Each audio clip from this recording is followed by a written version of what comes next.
The qualities of the feminine principle, the qualities of the masculine principle, all live in us and together. That supports us having a great understanding of each other. But everyone, no matter what, is still operating with both of that relationship inside of them and still has the emphasis of one or the other, and there's no way around that. This is the Human Future Podcast, where we explore the intersection of technology and spirituality with some of the world's brightest minds. Together, we paint a vision of the desirable future and discuss the actionable steps to make that vision a reality. And now, without further ado, let's begin. Today's guest is Kevin Walton. Kevin is a transformational specialist, spiritual guide, activational speaker, and writer. He has led thousands of students and initiatives all around the world on the journey within to access a greater capacity within themselves. We'll dive deep into the essence of human experience, exploring the dynamic interplay of masculine and feminine energies within us. Kevin shares his profound insights on personal transformation, the power of choice, the art of living a life aligned with our true nature. Get ready for a journey into self-awareness and empowerment. Enjoy the show. So welcome. Thank you, brother. It's an honor to be here. Glad I finally made it. Yeah, it's really an honor to have you here. I definitely look up to you. Like it's not, I don't see you very often, but when I do, I know that it will always be a very insightful experience. Often when I see you, it's when you are in the role of facilitator or presenter of some sort. Right. And it's always a pleasure to receive the insights and the knowledge that you get to share with people. I appreciate that. Yeah. And so it's cool to now have you here and get to hear you in this format as well. Give me a short, just kind of a short little story about basically your origin story, maybe from all the way from the birth of like where it was, and then the most important milestones that really defined your character, your kind of crossroads that define the shape of the trajectory of your life. But there are just a few of them that really like instrumental ones. Okay, cool. Yeah, let's flow with it. Let's see. All right, my origin story. I love it. Yeah. As I sit and contemplate and reflect on this, the journey of me, when I was younger, widely curious, super active, played a lot of different sports, loved the experience of that, competing, different facets. And I also had this access to experiences I didn't know what to make of, especially in the 80s. Like no one was in my area was talking about it, but I would have these experiences of tapping into like voices and visions and things. And I never, because I didn't hear much about it and I didn't think much of it because I had no reference point, it was like, okay, whenever this is, I guess it's just something people do and we'll keep living our lives. Yeah. And so then I just continued to live on my days and learned a lot about myself through sports specifically and through writing. So I used to write a lot of poetry, and then in sports, I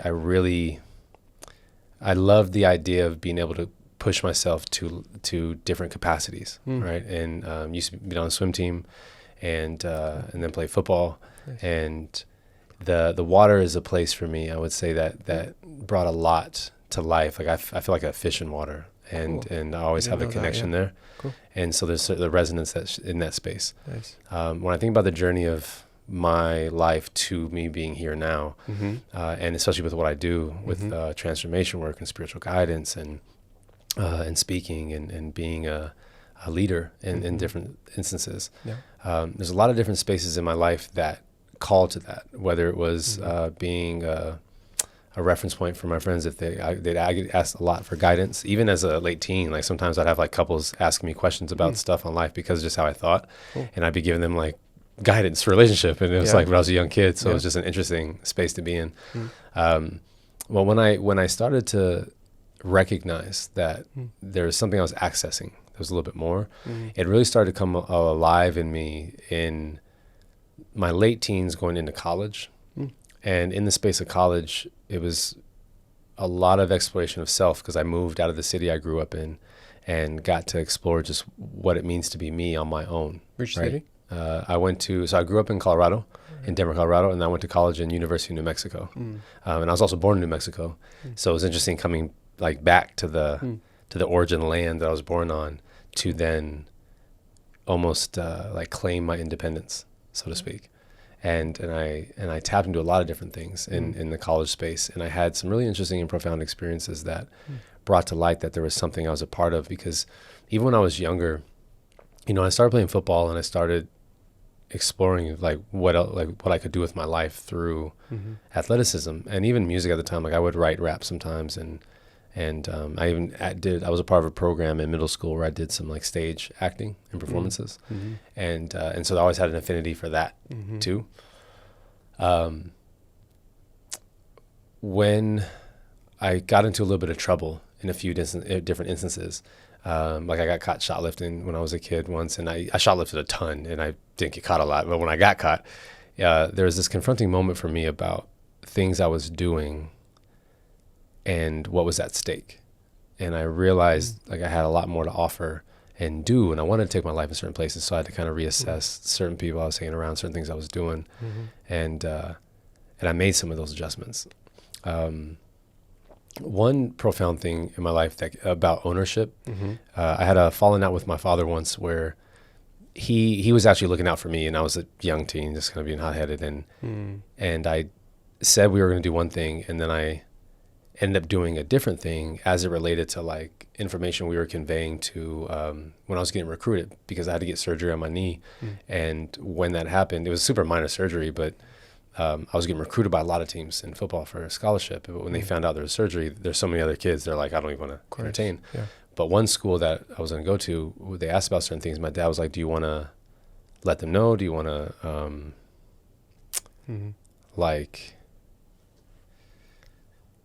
do you want to just be upfront about it, or just kind of keep it low key? And I was like, we can keep it low key. And then when it came down to it, I was like, well, it's probably better just to be upfront. But I didn't like have that previous conversation. So prior to not realizing he had already had a conversation with him, he was already talking to him about other things. And then when I brought that out, then it seemed like cross information.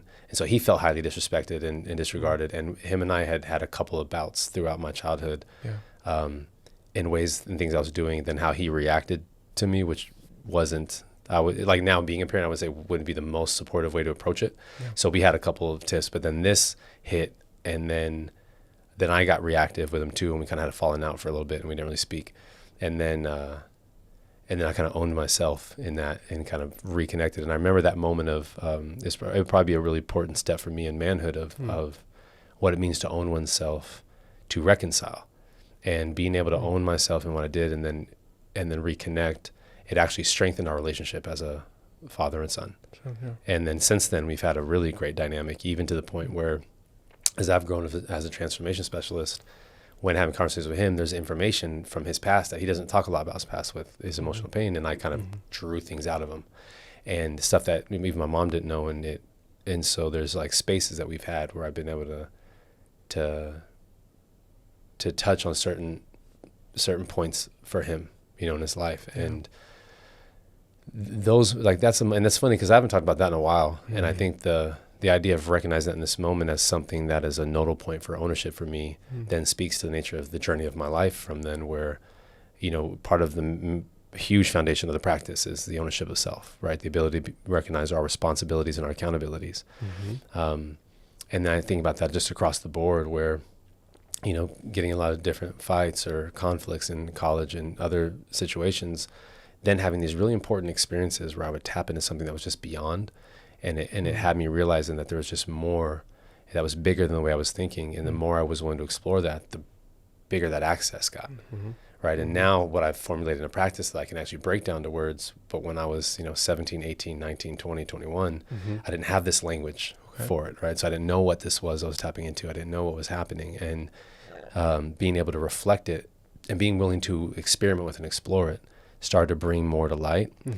And then I remember the moment I was with a buddy of mine named Michael, and we were talking about just the state of the world, things are happening, spiritual conversations. And I was telling him, I feel this call to like start bringing more people together to offer this guidance and insight that's alive with me. Because I would talk with my friends a lot, right? I was constantly sharing. I never hesitate sharing. And even though most of the time in college people thought I was crazy because they didn't know what I was talking about because it wasn't as widely popular, there was a really important moment that I could feel the leadership alive in me saying, like, it's time to start bringing people together and really guide in this. And I had a few different instances where it would show up outside of me, where people would always say, I love talking to you about this stuff because I have no one else I can talk to. My friends think I'm crazy. My family thinks I'm crazy. And I remember feeling like I want to create a space that people can come and explore this stuff in depth and realize they're not crazy, you know, and really be able to talk about anything and go to the greater depths of it. Right. And that's the space I felt like I could hold. Cool. Yeah. And the final straw was I had a dream, and in the dream, this being showed up and was like, so it's time for you to start doing this, really start like teaching this, really start going forward and bring this through you. That's this is already coming through you. Now bring it in structure and really make it a thing. And I remember in the dream feeling like, well, how's that going to look? And what I got to do, this and that. And the being was like, shut the fuck up. Just do it. And I woke up out of my sleep. Right I said that, I woke up and it was like 3 something in the morning. I just emailed everyone I knew and said, hey, I'm going to start doing a meeting the last Wednesday of every month. The first one was January 25th, 2012. And it was where I was like, well, we'll just discuss things. If you got questions, bring them. We'll do meditation. We'll just tap into something. And I called that the Gathering of Light Beings. And that became the catalyst to what then later developed into the Light Beings community and ministry. And then through molding that is where I started to formulate the structure of the practice that's now called Creatorhood. And it's been such a profound thing because having access to these kind of insights and having the experiences that brought so much to light for me, the mission became how to structure something to offer this massive access and what's normally kind of conveyed abstractly and esoterically. How could it be shared in a structural way that gives people the practical application of it so that they can live in that vast access, but be able to just know how to apply it succinctly and specifically and structurally every day and still being open to the magic. And so those were really important moments for me that led me to being here. For sure. But when I think about the journey of my life as an athlete, as a musician and a rapper, and then getting to acting, every facet of my life, what I've noticed, and I guess to not just spill it out, like just run my mouth for the entire journey, I noticed that as an athlete, there was a lot of breakthroughs I had about the body, mind, spirit. Right, understanding energy, understanding physicality in the mind. In music, I did the same thing happen when I would perform, and understanding how to guide a crowd and pick up on energy of where the crowd wants to go, and then where to lead them, right? And what this is, and then what it means to play with language and how impactful energy is through words when formed properly, right? Because even in the practice, I have this thing called a power statement, and when I have people break it down, it's like the impact of it from an adjustment of, you have this word here, put it there and it flows stronger. Like to understand that degree of fluidity of energy. I learned a lot about that when I was doing music and spoken word. And then when I got into acting, that was like a powerful realization of this exploration of being a human being, right? And this acting coach in New York, and Tom Todoroff, he'd always say being an actor is being a professional human being, because you are like, as an actor, you're a psychologist, anthropologist, sociologist, you know, it's like all of it, because you're exploring these concepts. Why do we say things like this? Why do we react like this? And then creating storylines. And there were so many things I realized that you tap into spiritually in acting. And all of these facets became keys for me and nodal points with the access I was having that was far beyond this dimension of reality. And so then I started even pulling things that I learned or experienced as an athlete, rapper and musician and actor, that became really dope exercises within the spiritual practice, and noticing how each one offered different facets of this experience of human, and tapping into what I call the more, right? Of knowing that there's more to you that you can experience mentally, physically, emotionally, spiritually, sexually. That's all a part of this foundation of our existence. You know? Yeah, that's actually kind of what I was going to ask. You mentioned back then when you were just starting to receive insights and messages that you didn't have words for, and now that you do, for someone who doesn't, maybe they don't even know that they need it in their life, what is that how do you describe is the value, or what you what you deliver for people? What is that? So what I usually offer, let's use lenses in that. For someone who doesn't have an inkling of this, it's usually a direct exploration into how they honestly feel about where they are in their lives and what they feel like they're capable of. All right. to know, is there a disconnect between where you are and what feels alive in you? And usually one of the best ways to reach that is to tap into that space of personal responsibility, which is why I'm so adamant on the foundations of decision, right? Decide, and I decide, and I speak life into that often. Mm-hmm. And it's funny because I used to do that in football, right? I used to make statements like that where it's like, we're going to do this thing because we decide to, like we choose to. It doesn't matter what the other team is doing. It's like, I decide. And then it became a thing. And then I would run into other groups in the world that have that same phrasing. And it's like, so there's a thing that's alive for that, right? And so I bring that a lot to people in the exploration of just reminding them that they have choices at their disposal. Because part of not even going to the greater depth of the practice, just offering the perspective shift to give people more options of how they can handle life or meet life or create a life has been a really profound thing in every sense. And so without having, for someone that doesn't have all the language to it, but it's actually interesting as you say that, because one of the biggest reflections I get in the practice is someone goes, these are things I felt, but I didn't have words for it, and you put words for it. And it's like, and I know that state, like, because I went on a whole journey of my life to uncover those words. And so being able to offer it to people now so it saves them time to just move faster is one of the things I wanted to offer, right, in it. And that's a big thing, though, the power of recognizing choice and that there's always more possibilities on the table are usually great ways of exploring with people a chance for them to look at life from a different angle than they had if they feel like they've been hitting a wall or struggling or stagnant in that kind of sense.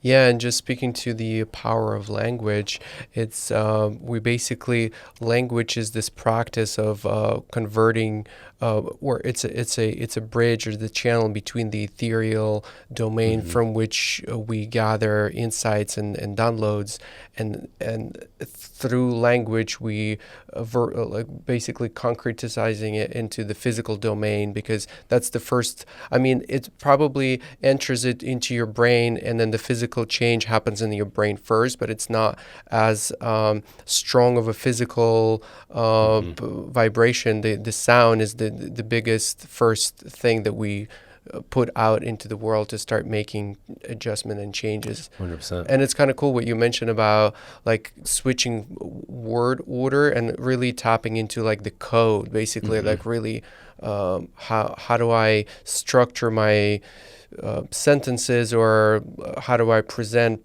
certain concepts so it makes optimizing for impact, like positive impact in the world through people often. Like, Yeah, I agree. And that's an experience I had, both accessing the things I've accessed and then writing it, like letting it all flow through me writing. And when I've actually channeled like vocal channels with a few different beings, the way I like to describe it to people is when they ask about like, what's it like when you're channeling or tapping those spaces? And I say, it's like whether writing or visuals or speaking it, I say it's this vast canyon of access, and I can feel the immensity of information and the reach of the information. And so when I say a canyon, it means like the amount of space, but it's not like empty, right? It's like the fullness of the infinite intelligence and wisdom that lives in the all of creation, and you're accessing it, right? I feel this access where it's like flooding in, but then I can feel the dimensional adjustments to have to account for how is all of this information then going to be massaged into a way of me conveying it through my mouth or through my hand in our language. And so it's been such an interesting exploration of that, because there's, even to this date, there's some experiences I've tapped into, and I imagine it's true for a lot of people, where there's not language that I've found that captures it properly yet. So there's certain experiences I've had I'm just sitting with, that I feel like eventually there'll be a way to convey it. And then as far as everything else goes, creating the practice that how I have is just the way I do my best to put it there, which is also why I'm so deliberate with language. Right. When I speak, and when I'm teaching, it's like every word choice is specific, and even the way that I've added specific definitions that even adjust the definitions that we have in some of like the Webster's Dictionary and certain things. Like I've given my own definitions of how to convey these words and these points in the most universal to truth way possible, and then to create more distinctions so it's not as murky and convoluted like most of our language is. you know? But that to me, it's like that access and feeling, like you're saying, that vibration of them when we put it into where we formulate these massive things, then how to, it's interesting because when I think of different languages that have a lot of encoding, right? Like Hebrew or, what's the one before Hebrew that the Bible was in? What's it called? There's Arabic. It's escaping me right now. But there's that other language too, where it's like all that language is encoded in the writing. And what I feel like I've been doing with Creatorhood and through what I've channeled is like being able to put coding into even the English language, right? With the words like all this richness of energy. So that when it's spoken, it's like that. There's the vibration that comes through is that potency of the access, doing our best to formulate it in the words that we use, which has been a wild journey. And sense. From my understanding, it's not only about the meaning that gets internalized in someone's conscious mind, but it's also on the vibrational level, even without hitting the rational mind that's interpreting the words. Exactly. Right? Yeah, exactly. To even go beyond that, right? Oh, Aramaic. That's okay. Aramaic was the other thing I was thinking of. Yeah. But yeah, exactly. It's like the way I liken it to is like the idea of me speaking from here through me to the like heart to heart beyond this. So there's the information that the brain wants to encapsulate and the mind's processing intellectually, but then there's what's being felt beyond that. And that's that vibration. To me, that's the essence of what the access is. Because when it's spoken, it's like I watch it happen with people. Even when I first started, and I had to actually kind of be mindful of this. When I first started, it was like everything I was asking, I would just dump truck it. But then I watch over time, people's eyes glaze over because there's so much information and overload. And so as I started to get a handle on that, and even sometimes I'll still do that. I do my best to catch it. It is this recognition of what I have access to, everyone has access to, and we're all living from it, right? It's like existence. And so when someone's speaking it, it's like within you can feel those, what I call divine activations or divine access points start sparking in people. And it's, to me, it's the recognition of when you hear the truth, you feel it, when you, like, you know it, it's wild. You're saying things that I always felt, but never knew how to describe, but I could feel the truth of it. Right. And that's that thing where it goes just a little bit past that into that connectivity of existence through what's being conveyed and how it's being offered in this moment. You know? Yeah, and I think another element that adds to the potency of that signal that's coming out of your mouth is the full embodiment of you, of the 100%. Way you projected, the way you, being in acting, you're training yourself how to amplify that even further. 100%. Right. Exactly. Exactly. And it's actually interesting as you say that is a huge part of it. And I also think about that when I've channeled vocally, it's so much energy that my body has to move in certain ways just to get it to flow properly on a regular basis. And so then I think about that when I'm conveying, and it's like this different cycles of movement that I once used to think was random, but as I paid attention to it, I was like, it's a sequence of movements that's getting the energy to flow properly. And so then I think about that when I'm speaking in that same way, conveying it is because, I talk so much about embodiment, and it's almost like, I want to walk in every word. And present every word through every form of communication in that, and how to convey it in the body. And I find that, and actually when I think about history of that, right, even from being an athlete to then rapping spoken word to acting, all of those have been ways of conveying and expressing, right, stories and images and messages and offerings that all implied a little bit more than just the conveyance of verbal communication. Right. Yeah. Right, and I can see that. Yes. And that's actually a huge, as you state that, it's a huge part of my teaching and guidance-ship and facilitation, right, in that, because there's an additional energy of emphasis that comes through that. And so you teach people how to access it, or how to be, so would you say it's a power of manifestation also? Like all of that practice is about how to, create change in your experience in the physical, or is it? It's how to live into the truth of your design fully, nonstop, and consciously. So when I think about the fact that we all are reality creators, right? We create, That's the gift we've been given by the thing that created everything. And so then there's a responsibility with that. So our first responsibility in life is our creative energy. And then our first accountability is to the thing that gave it to us. So it's like we would live in the honoring of being endowed this gift to create and express an experience. And so what the practice does is say, is it does two things. It says, here's how all this shit works inside of you. And then here's how you've been using it. If you've been using it in this way it's aligned, keep doing that, adjust this part that's misaligned. And so the idea is of the practice and the operating system and the pathway that it all represents is become exceedingly conscious about how you're using it and use it to the fullest the way you've been designed to do it. And so that it creates, so then when we think about creating unconsciously, right, where that can get messy, it's like we get so present, so fully engaged, so commanded, that, and so surrendered that we then use it only in more sacred, purposeful ways. And that's kind of the representation, is this thing that you have access to that is you.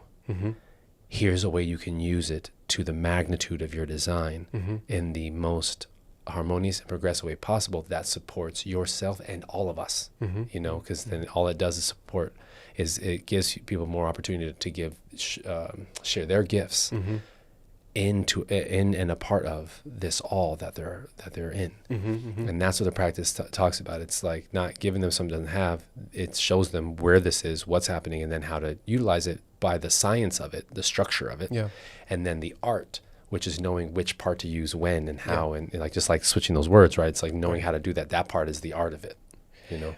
And ultimately, the result of that work is manifested in 3D. Would you say is the yeah, it's like well, in a few different ways actually, because there would be, so it manifests in the quality of your life experience, right? The standards you're operating by in every facet.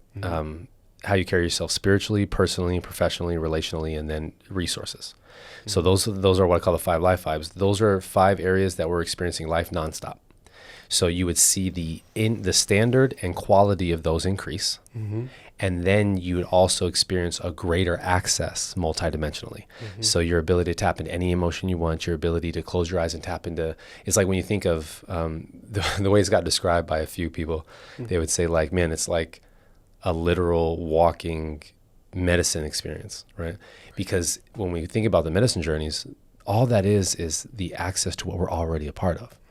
And so when I think about this practice, these would be the measures that you can tap into that outright by choice. And that's the idea of it. So it will show itself by your capacity of presence and depth of connection, how in command of your attention and how you use it you are, then what that quality and standard is in every life vibe, and then that further reach of how easy it is for you to tap in and channel and access. And then with that, how quickly you can receive the insights of your experiences and then put them to use. And so these are all the things that are actually the measurable, quantifiable results that you can start to see in your life through the practice and the embodiment of walking in truth. And does it also directly affect your willpower?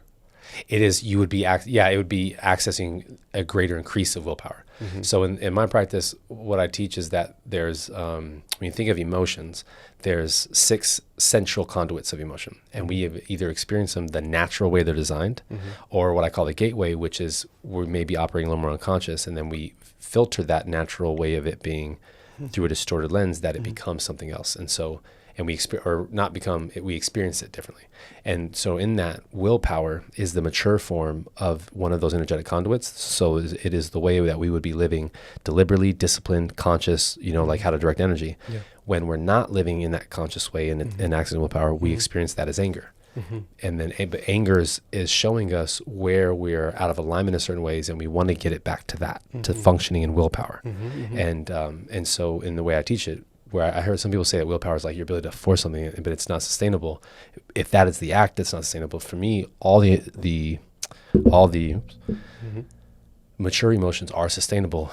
The more present you live, the more sustainable they become. And so willpower is more of is us living greater into that the more present focused we are, the more willpower you're accessing. You know what I mean? Yeah, I see it as like a proportion, like the more awareness you have around yourself and the world, the more willpower we tend to have. Yeah, exactly. Yeah. The more you access, exactly. And then the more you're operating with. Yeah. Same with confidence, same with peace, same with gratitude, same with wonderment and love. Those are all six the central conduits. And so the more present we are and self-aware we are, the more we're operating from all those in a greater access and greater sustainability.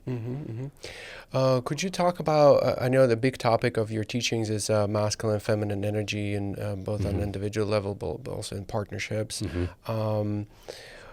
Maybe describe to me a very healthy relationship in which it's all balanced. What are some of the things that someone who might not know much about this topic should be looking into, like for sure.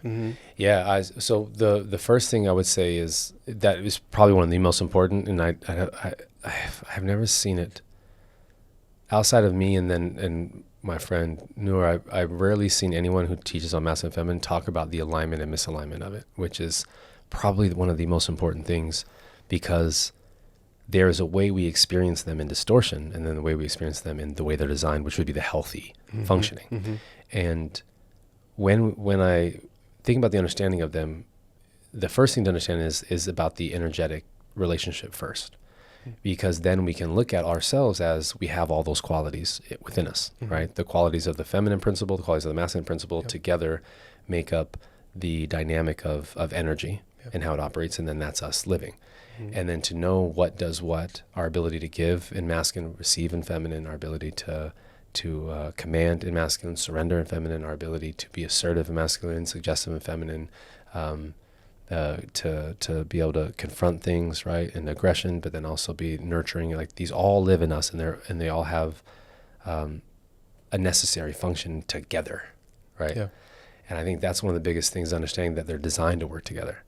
And if we can get a handle on it as an individual, we start to have a greater understanding within our own embodiment. That supports us having a greater understanding of each other, depending on who's more masculine-led, who's more feminine-led. And that's also an important thing in all relational dynamics, because the more people operate in their design, then the more they show up in proper connection with each other. And then if we live more harmonized in ourselves, then we don't struggle with these facets of us, where vulnerability now is just a natural thing because that's a part of our feminine aspect, and intimacy is a natural thing because it's a part of our masculine aspect, and then we live more honest and authentic in our beingness.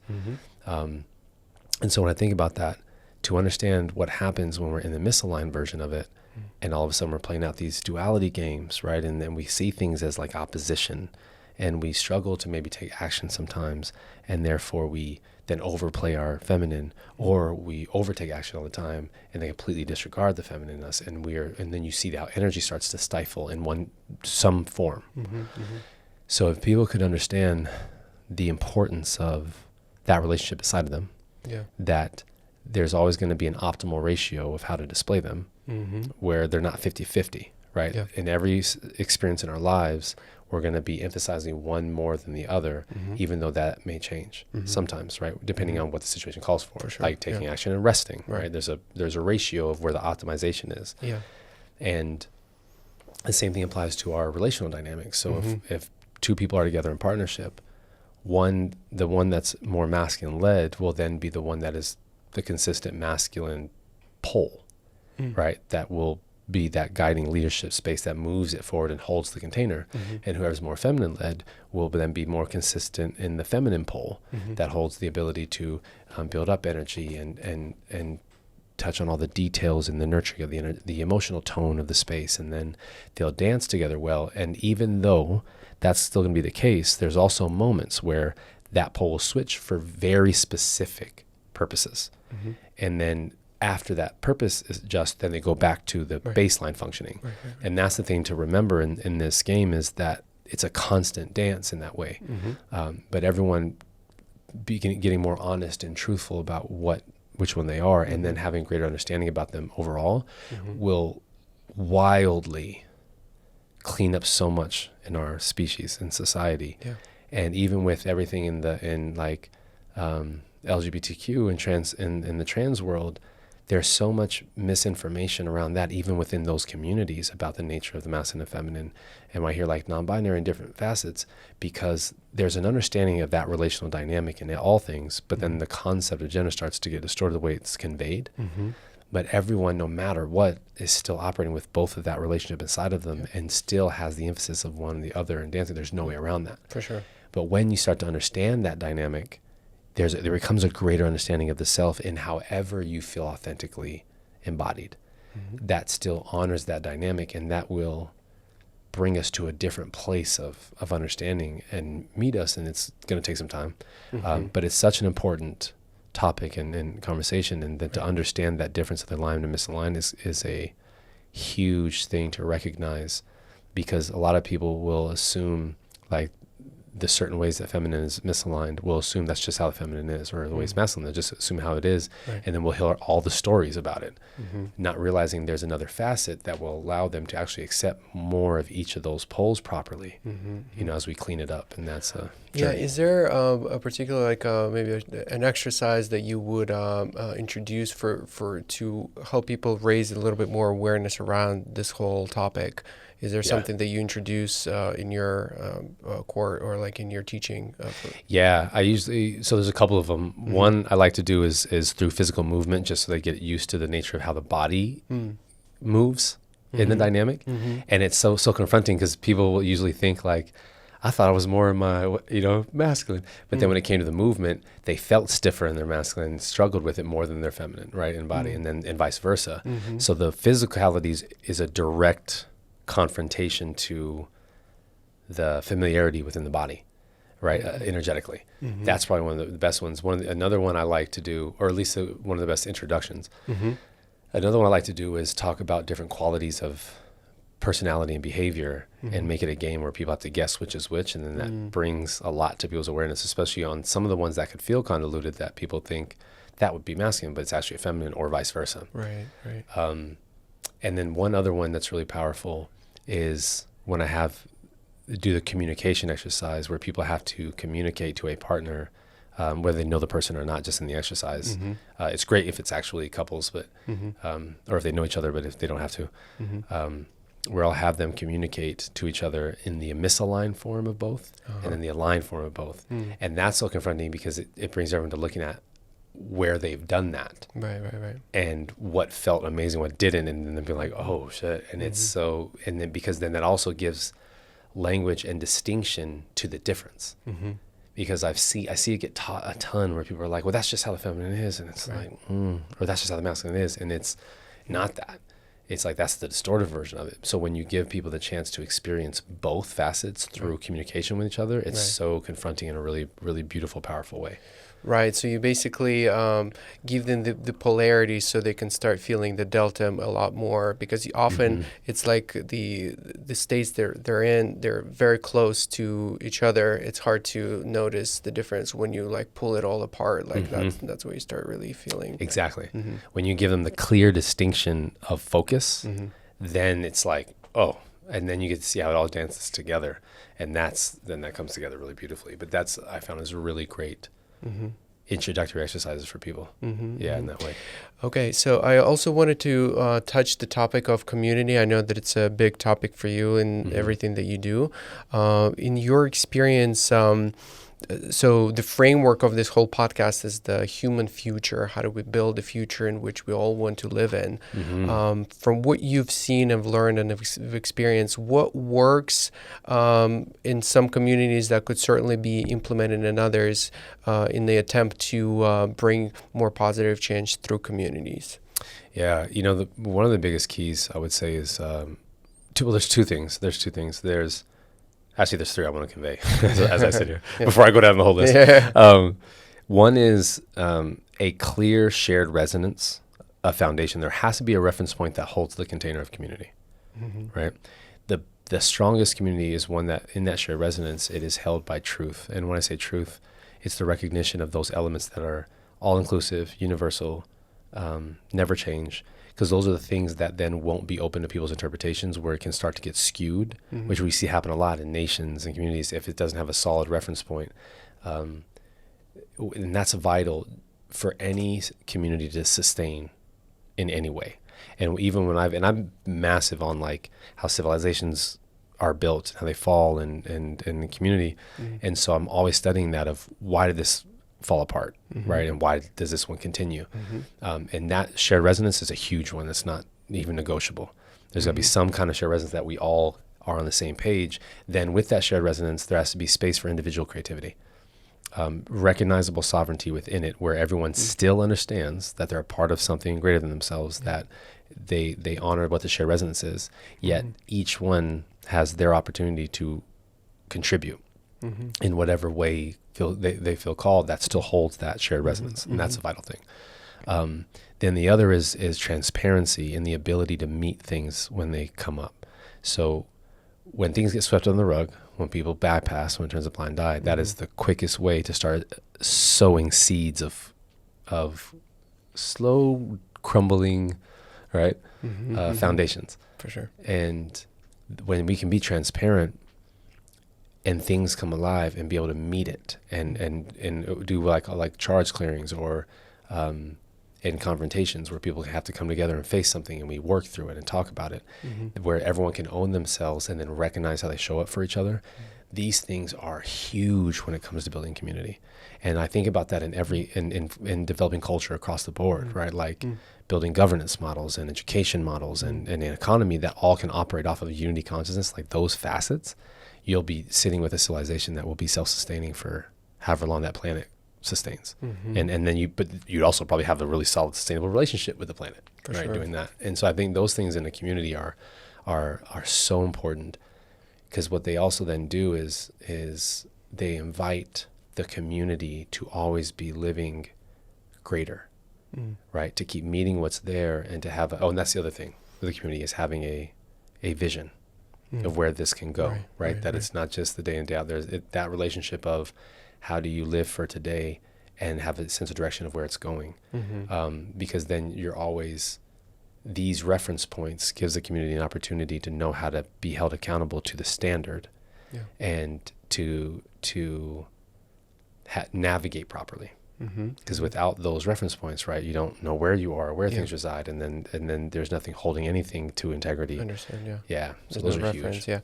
And then could you paint for me the that vision that drives you, or in parts of the communities that you're in, or just personal drive? Give me some definition of what you see there that really pulls you in.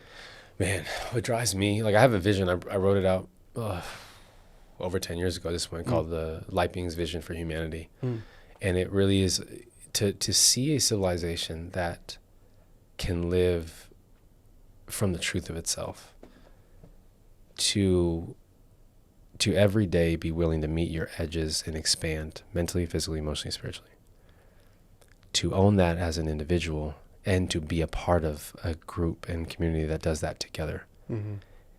You have what I call the synergy, right? Where there's the recognition of individual parts that make up a whole, magnifying what's possible together. But for that to work, every individual piece is to be acknowledged, and then the whole is to be acknowledged. And so the vision I see is that we can actually operate like that in everything we do.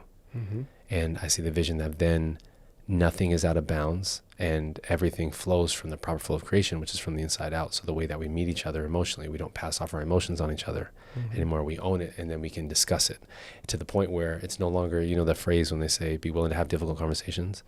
It just becomes a phrase of ensuring you're having honest, authentic conversations, because they're not difficult anymore, because that's how we operate, right? And these concepts of truth and honesty and vulnerability are no longer radical. They're just, that's the foundation. For sure. That's the healthy thing to do.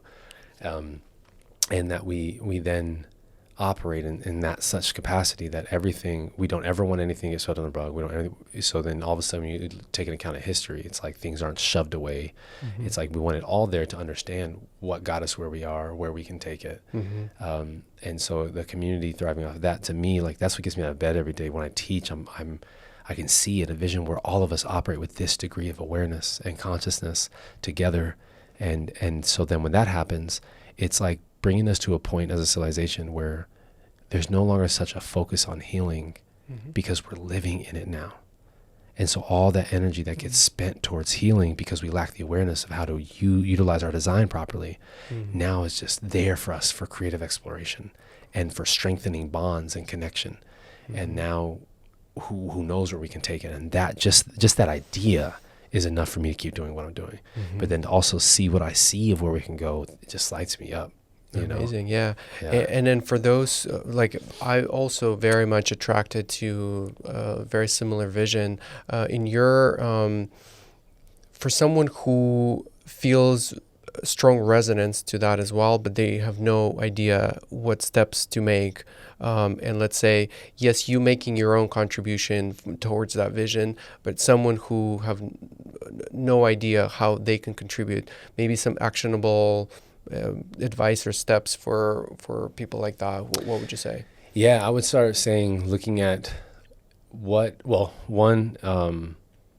see where the groups are that get together, right? To do that first and foremost, so that you can show up in those containers. And that's what happened a lot too. I get messages from people often being like, yo, I could use communal spaces where I can explore and be, that's one.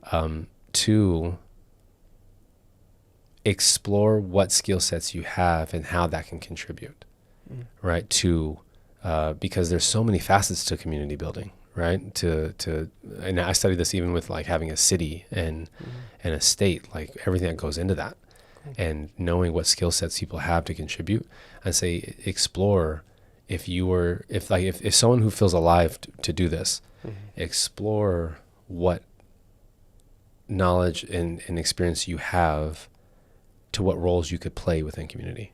Oh, I can do this and that. And then start to map that out on ways that you could see yourself doing that. No matter, even if you haven't found the community yet, just in what way could you see yourself applying that in building a community? And then that starts to sharpen, because then now that you have that visual, you can start to even train additional skill sets or more mastery of that. And then going back to the first one, then start to explore where there's people that come together to explore these things and tap in there. And especially now from when I first started teaching and facilitating, there wasn't as many, and now it's like it's popping up all over. But that first one, exploring groups you can find, is important. Especially if there's so much information on the internet, you just got to sift through a lot of different things. But being willing to explore that, sharpening expertise, and then in so doing that, you can look at where you can start to do that already, even if it's like in work related or hobby related. Because I know a couple of people I have a couple of friends who are just inventors. All they're doing is exploring what ways they could do dope things with, whether it be Mycelium Network or Geodesic Domes, and a lot of ideas of things to explore just in their free time aside from work, because they want to explore. So then that would be my other thing, is constantly cultivate your creativity. You know what I mean? Because the more creativity gets cultivated, the more ideas are on the table for where we can take it. And then as we all continue to come together, as we can continue to come together, we'll start seeing how it all pieces. And then the other thing to that is also put yourself out there. If someone's looking for it, reach out. Like, now that we have social media, put a post on it. Hey, I'm looking for community around this, that. Does anyone know of anything? Like, there's ways to connect with that. And those are some actionable things that you can start right away. And then from there, you'll start to uncover insights of what's possible. Amazing. Yeah, man, it's 2:30 now. I think this was great. Thank you. This has been a very fruitful and enjoyable, meaningful conversation. Created a lot of meaning for me. Thank you for bringing your higher self with you. Always an honor. Yeah, it's always an honor. Yeah. It's almost like your higher self brings your body with you. Exactly. It's the other way around. Like It's so real, bro. Yeah, I appreciate that. It's been super meaningful for me too. I appreciated everything you shared. I appreciate what you've created here and the energy that's alive in you. And it's probably why we resonate so well together too in this space. So deeply honored to be here, brother. Awesome. Yeah, look forward to more. Yeah, exactly. Yeah, we'll definitely have more. Awesome.